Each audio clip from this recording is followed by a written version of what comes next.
몇 주 전에 결혼식을 참석을 했어요. 반가운 얼굴들이 되게 많았습니다. 전에 제가 섬기던 교회에서 이렇게 같이 교제 나눴던 분들도 꽤 많이 오셔가지고 인사를 나누는데, 그 중에 어떤 권사님 한 분이 저를 찾아오면서 반갑게 인사를 하시면서 저에게 아주 덕담을 해주시는 거예요. 목사님, 살이 많이 오르셨네요. 이제 좀 중년티가 나시는 것 같아요. 아주 뜨겁게 덕담을 해주셔가지고 그 말을 딱 들으니까 제 머릿속에서 순간에 한 서너 가지 정도의 핑계가 자꾸 생기는 거예요. 왜 이렇게밖에 될 수밖에 없었는지에 대한, 왜 이 상황이 될 수밖에 없는지, 왜 이 처지에서 아무것도 할 수 없는 내가 왜 이런 상황이 될 수밖에 없는지에 대한 저만의 핑계거리가 머릿속에 막 복잡하게 막 휘도는 겁니다. 물론 얘기는 하지 않았는데 그분은 오래전부터 저를 보셔서 아시겠지만 너무 오랜만에 보니까 달라진 제 모습에 좀 많이 놀라셨던 것 같아요. 그래서 내년에는 조금 달라지려고 합니다. 올해는 아니고 내년에요. 그럴 만한 이유가 있어요. 이것도 핑계입니다. 여러분, 우리가 바울이 어떤 과거를 가졌는지 우린 다 알아요.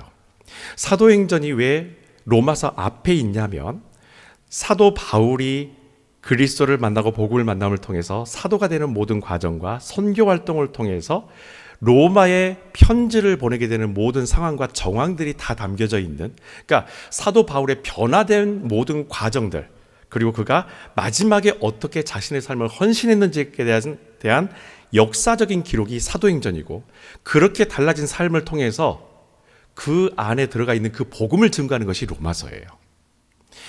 우리가 바울의 과거를 알고 있듯이 처음 바울이 사도행전 9장 이전에 어떤 삶을 살았는지에 대한 과거는 우리가 다 알고 있어요. 그럼 우리는 바울을 만나면서 그런 마음을 갖습니다. 달라졌네. 예전과 많이 다르네. 8장에 있는, 사도행전 8장에 있는 그 모습하고 정말 많이 다르네. 로마서 1장에 보게 되면 사도 바울이 어떻게 달라졌고 그 달라진 모습이 무엇인지 그의 태도와 그의 말투 속에 그 변화된 모습이 보입니다. 오늘 우리에게 주신 말씀 8절부터 15절 말씀입니다. 자, 저와 함께 8절부터 15절까지 천천히 다 함께 읽어보도록 할 텐데, 바울의 말투에서 그가 어떻게 달라졌는지, 복음이 그의 삶을 어떻게 변화시켰는지를 한번 여러분 캐치해 보셨으면 좋겠습니다. 읽어보겠습니다. 무엇보다도 먼저 감사한 것은 여러분의 믿음이 온 세상에 널리 알려져 어디를 가나 여러분에 대한 소식을 들을 수 있다는 사실입니다. 나는 이런 소식을 들을 때마다 예수 그리스도 안에서 얼마나 깊은 감사를 하나님께 드리고 있는지 모릅니다. 내가 여러분을 위해 늘 기도드리고 있는 것은 하나님께서도 아십니다. 나는 하나님의 아들에 관한 복음을 전하면서 온 마음을 다해 섬기는 하나님께서 여러분에게 필요한 것을 다 나누어 주시기를 밤낮으로 기도하고 있습니다. 그리고 언젠가 여러분을 만날 기회가 와서 순조로운 여행을 할 수 있기를 열심히 기도드리고 있습니다. 내가 여러분을 이처럼 애타게 방문하고 싶어 하는 것은 여러분의 믿음을 북돋아 주어 여러분의 교회가 주님 안에서 굳세게 성장하도록 도와드리기 위해서입니다. 그리고 나 역시 여러분의 도움이 필요합니다. 그러니 여러분의 믿음을 북돋아 드리는 한편 나도 여러분의 믿음으로 힘을 얻게 된다면 우리는 서로 용기를 주게 될 것입니다. 사랑하는 형제 여러분, 나는 지금까지 여러분에게 가려고 수없이 계획했지만 번번이 방해를 받았습니다. 이 사실을 여러분이 알아주시기 바랍니다. 나는 다른 이방인에게서 거둔 성과를 여러분이 사는 곳에서도 훌륭히 거둘 수 있기를 바랐습니다. 나는 헬라인과 같이 문명의 혜택을 입고 있는 사람에게나 야만인과 같이 문명의 혜택을 받지 못하는 사람에게나 유식한 사람에게나 무식한 사람에게나 똑같이 무거운 전도의 책임을 지고 있습니다. 그러니 로마에 사는 여러분에게도 하나님의 복음 전하기를 진심으로 소원하는 것입니다. 아멘, 아멘. 2016년도에 미국에서 베스트셀러가 된 책이 한 권 있습니다. 그 책의 이름은 When Breath Became Becomes Air라는 이 책입니다. 이거 한국말로도 번역이 된 책인데 숨결이 바람이 될 때라는 책입니다. 이 책의 저자인 폴 칼라니티는 골수 무신론자이면서 동시에 신경외과 의사입니다. 지금은 이분은 고인이 됐습니다. 아주 젊은 나이에 세상을 떠났는데 이 책은 폴이 암으로 죽어가는 마지막 그 시기에 신앙으로 돌아온 여정을 담담히 담았던 책입니다. 그래서 이 책이 미국에서 정말 많은 사람들이 그 당시에 보게 되었고, 심지어 뉴스에 이런 곳 저런 곳에서 여러 번 방영이 될 만큼 이 책은 미국 사람들에게 엄청난 영향력을 끼쳤습니다. 무척 실력 있는 의사였고, 특히 기독교에 대해서는 경험적 기준에서 기독교는 실격이라고 말할 만큼 기독교를 신랄하게 비난했던 사람이 폴입니다. 그런데 자신의 주장에 문제점이 있다는 것을 어느 날 발견하게 됩니다. 폴은 매사에 과학적 증거, 과학적 설명을 통해서만이 모든 것을 이해할 수 있고 그것만이 믿을 수 있다고 생각해 왔었던 무신론자였는데, 그렇게 살다 보니 어느 날 자신에게 이런 생각이 드는 거예요. 세상에서 사라져야 하는 것이 그렇다면은 신만은 아니겠다. 우리가 서로 나누는 사랑과 미움과 의미까지도 과학적 증거와 과학적 설명으로 우리가 그것을 판단하고 이해되어진다면 이 모든 것까지도 다 사라져야 된다. 스스로의 자기 안에서의 그 논리의 충돌을 갖기 시작합니다. 처음에는 신의 존재만을 과학적으로 부정하고 싶었었는데, 오히려 우리 마음속에서, 우리 삶 속에서 드러나는 자연스럽게 우리가 엮어지는 그 사랑과 감사와 섬김의 마음들, 의지하는 마음들, 미운 마음들, 그런 모든 감정들조차도 사실은 과학의 영역에서는 결코 증명해낼 수 없고 설명해낼 수 없다는 것입니다. 결국에 폴은 인생의 핵심 요소에는 과학 지식이 적용될 수 없다는 것을 그때 비로소 인정을 하게 됩니다. 그리고 그것을 인정하자 놀라운 변화가 찾아옵니다. 하나님을 믿는 것이 더 이상 비합리적이지 않아 보였다라는 겁니다. 그래서 그는 믿음을 가지게 되었는데, 폴은 이렇게 얘기합니다. 하나님만 믿은 게 아니라 희생과 구원과 용서 등 기독교의 핵심 가치도 동시에 믿게 되었다는 거예요. 무엇보다도 여러분, 폴이 이러한 세속주의를 등지게 된 이유로 그가 내비쳤던 하나의 중요한 용어가 있습니다. 그것이 바로 용서입니다. 여러분, 사도 바울은 당시에 몇 안 되는 엘리트 골수 유대주의 바리새인입니다. 마치 폴과 같은 사람이죠. 실력만 뛰어난 것이 아니라 능력도 무척 뛰어났습니다. 그래서 율법을 있는 그대로 따르지 않고 또 감히 자기 입으로 하나님의 아들이라고 말하고 다니는 이 예수를 따르는 사람들을 체포하는 데 있어서 앞장섰고 그 일을 하는 데 대한 자부심마저 느끼며 살아왔던 사람이 바울입니다.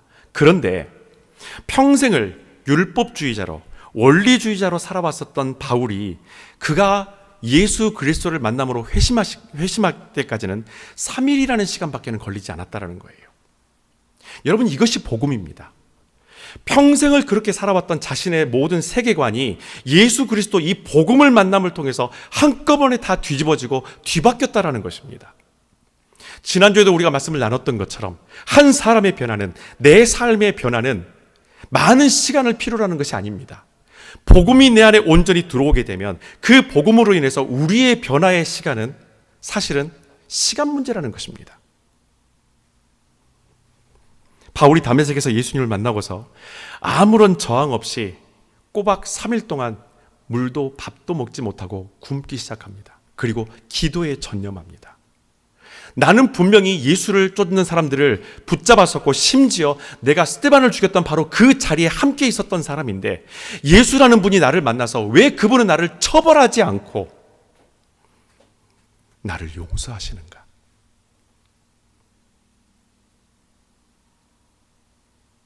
어떤 면이 예수님께서 나를 긍휼을 베푸실 수 있도록 하는 그런 요인이 되었는가? 내가 무엇을 잘했는가?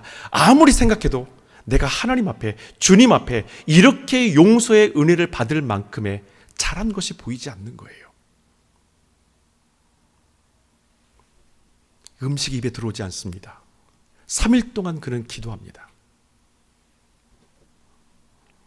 예수님은 바울이 지금까지 했던 모든 행위에 대해서 처벌하지 않고 용서를 그에게 허락하십니다. 이것이 바로 바울이 만난 복음의 첫 번째 첫인상이었습니다. 여러분, 바울이 한 번도 가보지 않은 이 로마 교회 성도들에게 편지를 지금 쓰면서 첫 인사와 더불어서 지금 자기를 소개하고 있어요. 자기를 소개하는데 참 재밌는 방식으로 소개를 해요. 나는 지금 이렇게 살고 있습니다. 나는 지금 예수를 믿은 다음에 나는 이렇게 변했습니다라고 설명하지 않고 그의 말투와 그의 행동 자체에서 이미 변화된 것을 모든 사람이 느끼게끔 첫인사를 해버립니다. 여러분, 누군가를 오랜만에 만났었는데 그 오랜만에 만난 사람과 대화를 나누면서 어떤 사람은 그런 마음을 느낄 거예요. 와, 저분이 저렇게 변했어? 예전에는 교회 같이 다니면서 저런 정도의 신앙이 아니었는데 야, 저분이 저렇게 변했어? 여러분, 바울의 지금 말투, 바울의 인사, 바울이 꿈꾸고 있는 것, 바울이 기도하는 모든 내용들을 보게 되면 그가 복음을 통해서 어떻게 변화되었는지 너무나 충분히 잘 알 수 있는 장면이에요. 그런데 바울은 자신을 소개하면서 자신의 스펙이나 엘리트로 살아왔었던 자신의 인생의 모든 백그라운드를 설명하지는 않습니다.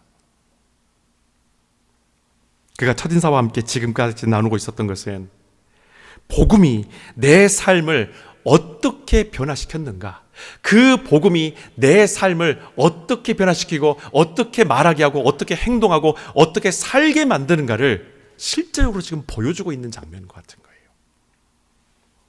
오늘 이 장면을 통해서 우리는 복음이 우리의 삶을 그 전과 그 이후로 어떻게 바뀌는지, 그것이 무엇인지를 알고자 합니다. 먼저 우리에게 주는 8절의 말씀 한번 보도록 하겠습니다. 여러분, 제가 노란색으로 강조해서 표시한 부분을 여러분 유심 있게 보십시오. 단어가 하나 보일 겁니다. 감사라는 단어예요. 바울이 8절에서 무엇보다도 내가 감사하고 있는 것, 먼저 감사하는 것은 하면서 로마 교회 성도들한테 편지를 쓰면서 자신의 머리 가운데 가장 먼저 떠오르는 감사의 제목이 생각이 나는 거예요. 그게 뭐냐면, 여러분의 믿음이 온 세상에 널리 알려져서 어디를 가나 여러분에 대한 소식을 들을 수 있었다라는 것입니다. 자, 제가 서두에 무슨 말씀을 드렸냐면, 여러분, 바울에 대한 과거를 여러분들이 알고 계신다고 그랬어요. 예수를 만나기 전에 그가 무슨 짓을 했는지 여러분 다시 한 번만 생각해 보십시오. 그리고 지금 이 8절에 있는 말씀을 한번 생각해 보세요. 어떤 차이가 있습니까? 이게 바로 복음의 차이예요. 바울이 예수 그리스도라는 복음을 만나기 전에는 그 크리스찬들에 대한 이야기만 들었어도 그들을 잡아들이는 일에 대해서 엄청난 성취감과 자부심을 가지고 살아왔던 사람이에요. 그리고 그 자부심 안에는 보람도 있었어요. 성취감도 있어요. 내가 이렇게 노력한 만큼 이만큼 내가 성과를 냈으니까 얼마나 큰 자부심과 얼마나 큰 보람이 느껴졌겠습니까? 크리스찬이라는 이름만 들어도 그래, 거기 가면 그 사람들 다 잡아들일 수 있겠지라는 생각을 했었던 사람이 바울이에요. 그런데 복음을 만난 이후에 바울의 입에서 지금 감사가 터져나오기 시작합니다. 크리스찬들에 대한 정보를 들었는데, 로마에 크리스찬들이 있다라는 정보를 들었는데, 그 정보를 들었었을 때 바울의 입에서 나왔던 것은요, 감사예요. 나는 여러분들의 소식을 듣고 나서 계속 감사할 수밖에 없습니다. 감사할 수밖에 없는 상황들이, 여러분들이 지금 살고 있는 그 상황 가운데서 나에게 이미 충분한 감사를 얻게 만들 만큼 당신들의 삶은 많은 영향력을 끼쳤다라는 거예요. 여러분, 어떻게 사람이 이렇게 변할 수 있습니까? 어떻게 그 자부심, 자기의 성취감, 자기의 그 사는 일에 대해서 보람을 느끼면서 죄책감 하나 느끼지 못하고 살아왔던 이 사람이 어떻게 예수를 믿는 사람들에 대한 정보를 듣고 나서 감사를 느낄 수 있게 됐을까요? 여러분, 복음이라는 것은 완전히 새로운 능력입니다. 그 새로운 능력을 우리에게 주시는 복음의 핵심적인 힘이 있어요. 어떻게 우리가 그걸 잊게 만드는가? 그것이 바로 거듭남이라는 힘이에요. 복음에는 거듭남이 있습니다. 여러분, 거듭남이라는 것은 과거에 갇혀서 현재를 살아가는 우리를 그 과거로부터 연출해 주시는 것이 거듭남이에요.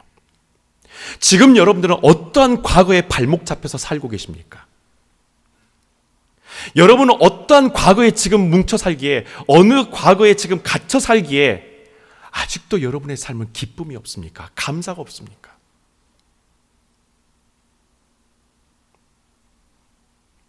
분명한 것은 거듭남은 저와 여러분을 그 과거로부터 완전히 꺼내줄 수 있는 힘이 됩니다.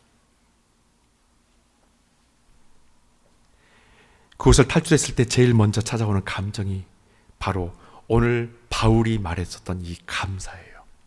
왜냐하면 과거에 머무르는 사람들이 동일하게 겪는 것이 하나 있는데, 그것이 바로 미로에 갇힌 인생을 살아간다라는 것입니다. 여러분, 칠레와게도 미로가 있고 밴쿠버에도 미로가 있어요. 그 유명한 공원 하나 있죠. 밴드센 공원인가요? 거기에 가면은 미로가 있어요. 메이즈가 있어요. 근데 그 안에 들어가면요, 참 웃겨요. 길은 있어요. 열심히 길을 찾아다닙니다. 출구를 찾아다녀요. 근데 나는 분명히 길을 가고 있는데 똑같은 길에 또다시 머물게 되고 그 안에서, 그 좁은 공간 안에서 나오지 못하는 거예요. 부지런하게 길은 걸어가지만 출구를 찾지 못하는 미로에 갇힌 인생이 바로 과거에 갇혀 사는 사람의 인생의 모습과 똑같습니다. 복음을 만나지 못하게 되면 계속 그 미로 안에서만 빙글빙글 도는 거예요. 내 눈에 보기에는 저게 길처럼 보이니까 그 길이 보이는 것처럼 그 길을 향해 나아가지만 출구는 없어요. 계속 과거에 묵혀 사는 거예요. 갇혀 사는 거예요. 바울은 예수를 만나고 나서 사회적으로 너무나 많은 것들을 잃었습니다. 자신의 지지 기반도 잃었었고 권력과 재력도 미련 없이 내어놓을 수밖에 없는 그런 상황에 처해 있는 사람이 바로 바울이에요. 그럼에도 불구하고 감사를 할 수 있었던 것은 그가 과거에서 벗어날 수 있었기 때문입니다. 여러분, 바울이 자신의 그 과거, 지금 현재 말고 자신의 그 과거에서 벗어나고 싶어서 몸부림친 사람입니까? 아니에요. 이게 너무 좋았어요. 자신이 지금 하는 일이 너무나 좋았어요. 행복했어요. 성취감이 크니까, 사람들의 인정도 받으니까, 내가 할 수 있는 역할 안에서 충분히 이 상황들이 너무 좋기 때문에 사실은 이 상황이 변하는 것 자체가 우리에게는 더 두려움이 될 수 있어요. 바울은 그런 사람입니다. 자신의 그 삶에서 벗어나고 싶어하는 생각이 단 1도 없었던 사람이 바울이에요. 그런데 복음이라는 것이, 예수 그리스도가 그를 만남을 통해서 그가 안주해 있었던 그 과거로부터 그를 끄집어내 줍니다. 이게 바로 복음의 힘이에요. 거듭남은 내가 주저앉아 있는, 괜찮다라고 여겨지는, 그렇게 수용해버린 내 과거의 삶 안에서 나를 주님께로부터 건져주시는 것이 거듭남이에요. 복음을 만나야 과거로부터 나올 수 있습니다. 여러분, 이 거듭남의 복음은 자기 논리에 갇혀서 자기 주장이 완강했었던 이 바울을요, 완전히 변화시켰어요. 그의 이야기를 보면은 우리가 충분히 그것을 또 다시 확인할 수 있습니다. 9절로 돌아갈게요. 9절, 내가 여러분을 위해 늘 기도드리고 있는 것은 하나님께서도 아십니다. 나는 하나님의 아들에 관한 복음을 전하면서 온 마음을 다해 섬기는 하나님께서 여러분에게 필요한 것을 나누어 주시기를 나는 밤낮으로 기도하고 있습니다. 자, 노란색으로 여러분 다시 강조했었던 것을 기억하십시오. 바울의 기도에 이런 대목이 나와요. 하나님께서 여러분에게 필요한 것을 다 나누어 주시기를 나는 기도하고 있습니다. 여러분, 바울은 복음을 만나기 전에 내가 할 수 있다라고 주장하며 살아왔었던 자신감과 교만함이 가득했었던 사람이에요. 내가 뭔가를 하게 되면은 안 될 일이 없다고 생각하며 살아왔던 사람이 바울입니다. 그래서 다른 사람에게 부탁하지 않아요. 자신이 그냥 하는 거예요. 해버리는 거예요. 그러면 되니까. 그러면 자기가 원하는 것을 성취할 수 있기 때문에 그냥 그렇게 살아왔던 사람이에요. 의지하지 않습니다. 철저하게 자기 자신 안에서, 그 교만함 안에서 살아갔던 사람이 바울이에요. 그렇게 세상에서 당당했던 바울이 복음을 만나고 나니까 이 사람이 충격적으로 변합니다. 하나님께서 당신을 채워주실 것이라고 지금 기도하는 거예요. 여러분 복음의 능력을 갖고 있다면, 사람을 고치고 사람을 치유할 수 있고 사람의 마음을 변화시킬 수 있는 능력이 있다면, 저 같으면 아마 조금씩 교만기가 들어서 이런 상황 가운데면 이렇게 얘기했을 것 같아요. 그거 제가 한번 채워드릴게요. 제가 한번 할 수 있을 것 같아요.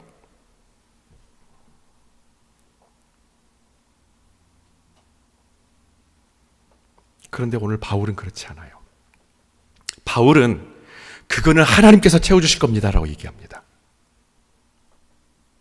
분명히 그 성도들이 채움이 받아야 될 것들을 바울도 알고 있음에도 불구하고 바울이 기도하는 건 뭐냐면, 내가 하는 것이 아니라 하나님께서 하신다라는 거예요. 여러분, 이렇게 바울이 바뀔 수 있었던 것은 바로 이 복음이 갖고 있는 능력이에요. 여러분, 복음의 핵심은 완전한 믿음에 있습니다. 여러분, 바울이 갖고 있는 그의 마음 가운데 하나님이 주셨던 것은 무엇일까? 다른 것이 아니에요. 이렇게 말할 수 있었던 것은 그의 마음 가운데 복음이라는 것이 주게 되는 완전한 믿음이 그의 마음을 이렇게 자신 있게 얘기할 수 있게 만든 거예요. 하나님께서 하신다, 하나님께서 채우신다. 여러분, 세상 사람들이 이 말 들으면요, 우리들을 되게 무시해요. 야, 너네 교회 다니는 애들은 왜 그러냐? 좀 알아서 좀 해봐라. 왜 모든 것이 다 하나님의 은혜고 하나님이 해주시고 하나님만이 하실 수 있다라고 너희들 그렇게 얘기하느냐? 너는 할 수 있는 게 뭐냐? 왜 이렇게 무능하게 사냐? 여러분, 그런데 이것을 인정하는 사람은 결코 무능한 것도 아니요, 돈키호테도 아닙니다. 자신감 가득했었던 바울이 하루아침에 주님이 채우신다고 믿는 사람으로 바꿔졌다는 것을 여러분 생각해 보십시오. 세상에 그 어떤 것도 두려워하지 않았던 그 바울이 이제는 하나님께서 채우십니다라고 완전히 바뀔 수 있었다면 그 복음이 얼마만큼 강력한 힘을 갖고 있는지 우리는 알 수 있습니다. 저 사람이 이것 때문에 변해? 분명히 그것은 힘이 있기 때문에 그래요. 바울이 변했어요. 베드로가 아닙니다. 바울이 변했어요. 최고의 위치, 자기 스스로도 자신을 인정할 수 있는 위치에 있는 사람이 변했어요. 그게 복음의 힘이에요. 저는 로마서를 보면서 우리가 이 복음의 능력을 가볍게 보지 않았으면 좋겠습니다.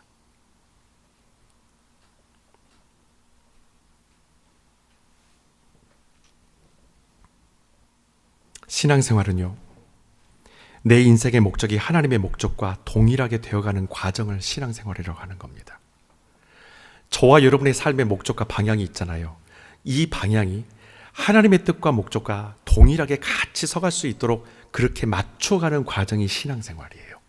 처음에는 기차의 레일처럼 평생 그냥 같이 평행선만 달리다가 어느 시점에서 방향을 바꿔야 될 때 이 철도의 이 철길이 갑자기 겹치기 시작합니다. 그러면서 새로운 길을 만들어내는 거예요. 신앙생활은 저와 여러분들이 각자 다른 길을 걸어가고 있었던 내 삶의 방향을 하나님께서 내 삶을 인도하시고 드라이브에 가는 그 방향으로 내 삶을 계속해서 맞춰가는 겁니다. 그 과정 가운데 우리에게 필요한 것은 내가 이 길을 타고 끝까지 가도 되느냐라는 것에 대한 분명한 확신과 믿음이에요. 여러분, 예수님은 우리에게 수고하고 무거운 짐진 자들아 다 내게로 오라, 그러면서 이렇게 약속하십니다. 내가 너희를 쉬게 하겠다. 여러분, 이것은 주님께서 저와 여러분에게 주시는 강력한 믿음이에요. 내가 너 쉬게 해주겠다고 주님께서 약속해 주시는 거예요. 쉬게 해줄지도 모르겠다, 주님께서는 그렇게 말씀하지 않아요. 어쩌면 네가 쉴 수도 있을지도 모르겠다, 그렇게 애매하게 말씀하지도 않아요. 내가 너희를 쉬게 해주겠다, 내가 너를 쉬게 해주겠다고 말씀하시는 거예요. 이건 약속입니다. 그럼 우리가 해야 될 것은 뭡니까? 짐을 내려놓는 거예요. 그분 앞에 짐을 내려놓으세요. 이제 여러분이 짊어지고 있는 그 짐을 혼자서 풀려 하지 말고 주님 앞에 내려놓으세요.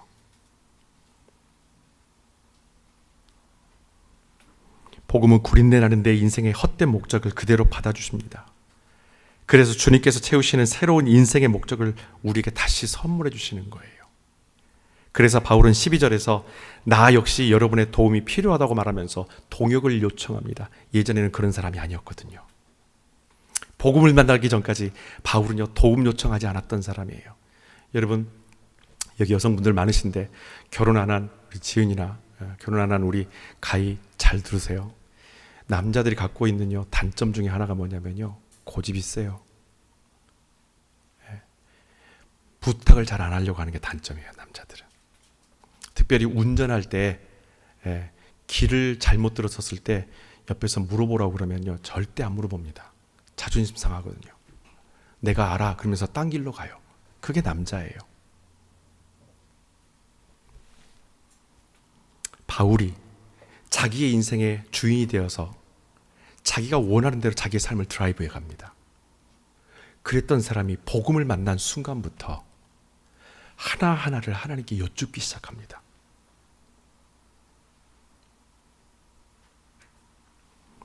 자기 길을 자기가 개척하고 주도했던 바울이 복음을 만난 후에 바울은요, 가는 길이 달라졌어요.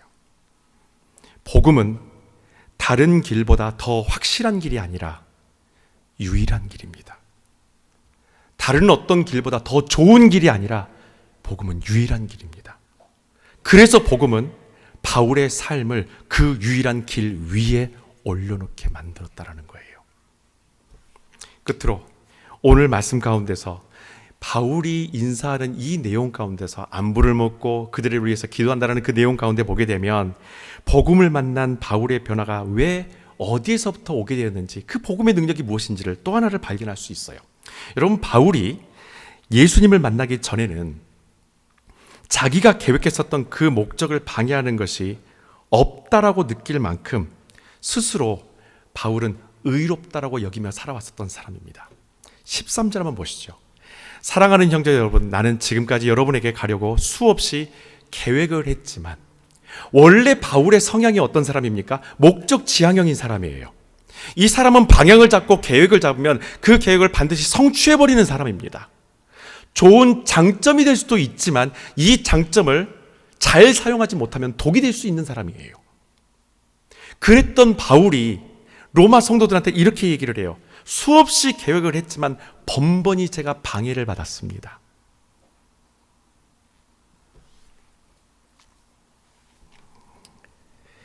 여러분, 바울이 선한 목적을 세운 그 계획들이 번번이 방해를 받았었을 때마다 그의 마음에 들었던 것은 무엇일까요? 좌절일까요? 아, 이거 안 되나 보다. 내가 이렇게 기도하면서 계획 썼는데 왜 이렇게 안 되지? 내가 아시아를 한 번 더 가서 복음을 전하려고 하는데 왜 나한테 저 유럽으로 가라고 말씀하시는 거지? 내가 세웠던 계획, 내가 기도하며 세웠던 모든 방향이 다른 방향으로 흘러갈 때에 어쩌면은 그것이 방해를 받고 있다고, 공격을 받고 있다고 생각할 수도 있어요. 여러분, 제가 복음자리 교회를 개척하기 이전에 이런 일들을 되게 많이 겪었어요. 밴쿠버에 와서 정말 이런 일들을 너무 많이 겪었어요. 분명히 나는 기도하고 계획하고 하나님께 응답을 받은 걸로 생각하고 내가 그렇게 했었는데 하나님께서 모든 길들을 계속해서 차단시키는 거예요. 저는 그게 처음에 이해가 안 돼요. 이게 한두 가지가 아니었기 때문에. 그런데 그 과정들을 통해서 하나님께서 저에게 더 주신 것은 뭐냐면, 이 길이 내가 이렇게 기도하고 우리 가정이 기도하면서 이렇게 걸어가겠다고 말하고 계획한 이 길이 엄청난 책임감이 있는 길이구나. 바울이 자기가 계획했었던 이 길이, 기도하고 준비했었던 이 길이 방해를 받을 때마다 그의 마음 가운데 들었던 건 뭐냐면요, 강력한 영적 책임감이에요. 이런 일이 있을 때마다, 그래, 얼마만큼 중요하길래, 이 길이 얼마나 귀하길래 더 기도하고 더 동역자들을 통해서 기도해달라고 요청을 하는 겁니다. 이 사실을 여러분이 알아두시기를 원합니다. 나는 다른 이방인에게서 거둔 성과를 여러분이 사는 곳에서도 훌륭히 거둘 수 있기를 바랐습니다. 그의 마음은 여전히 같은 거예요. 방해를 받아도 그 방해받음을 통해서 그 자리에서 멈추지 않고 좌절하지 않습니다. 여전히 그 마음을 거기다 두는 거예요.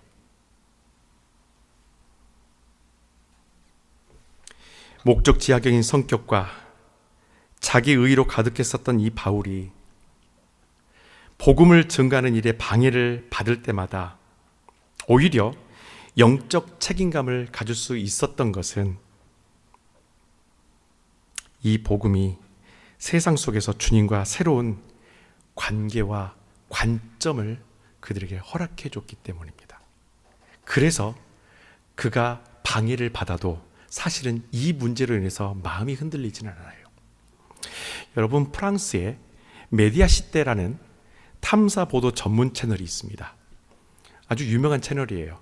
이 채널에 대한 기사가 얼마 전에 떴는데 제가 이 내용을 보다가 메디아시테의 이 편집자인 피에르 리보비차라는 사람이 썼던 헤드라인, 중요한 주제가 되는 이야기 하나를 봤어요. 자기 채널이 추구하고 있는 것이 뭔가, 이게 탐사 채널이니까 보통 우리 한국에 있는 채널을 하게 되면 뭐 그것이 알고 싶다, 뭐 PD 수첩 이런 채널이에요. 근데 이 사람이 이런 얘기를 합니다. 기자는 세상을 바꾸는 것이 아니라 세상을 보는 눈을 바꾸는 것이다. 여러분, 우리가 신앙생활을 하는 것은 세상을 바꾸고자 하는 것이 아닙니다. 우리가 신앙생활을 열심히 해서 우리가 믿음 안에 서서 우리가 세상에 나가서 세상을 바꿔보리라, 빛과 소금이라는 것이 세상을 바꾸라고 우리에게 주시는 사명이 아니라는 것입니다. 세상에 너희가 나아가서 빛과 소금이 되어라 라고 말하는 것은 모든 사람들이 우리를 통하여서 세상을 바라볼 수 있는 새로운 관점의 눈을 열 수 있도록 우리가 빛의 역할을 하라고 하는 것이고 소금의 역할을 하라고 하는 거예요.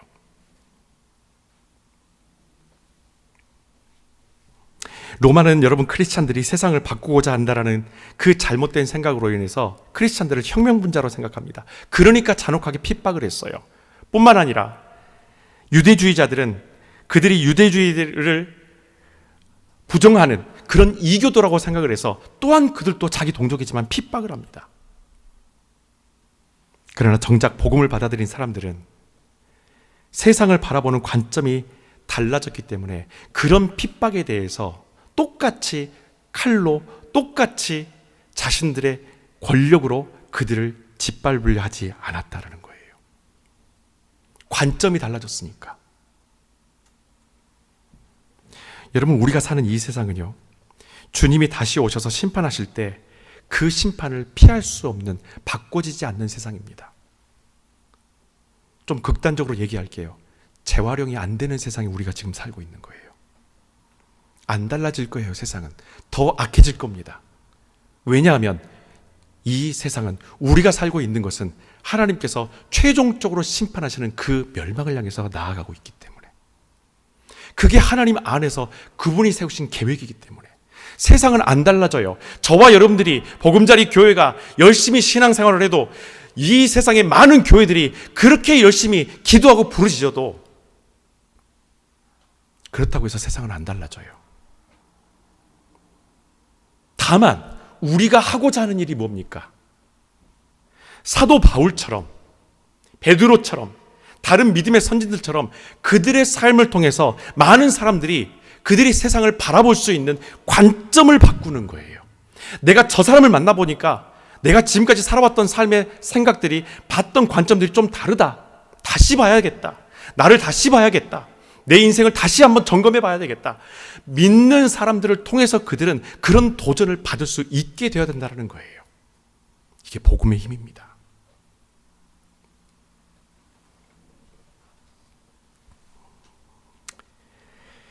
우리가 대대로 믿음을 지키며 사는 것은요, 각자 자신이 살아갈 세대마다 세상을 다른 관점으로 바라볼 수 있었기 때문이에요.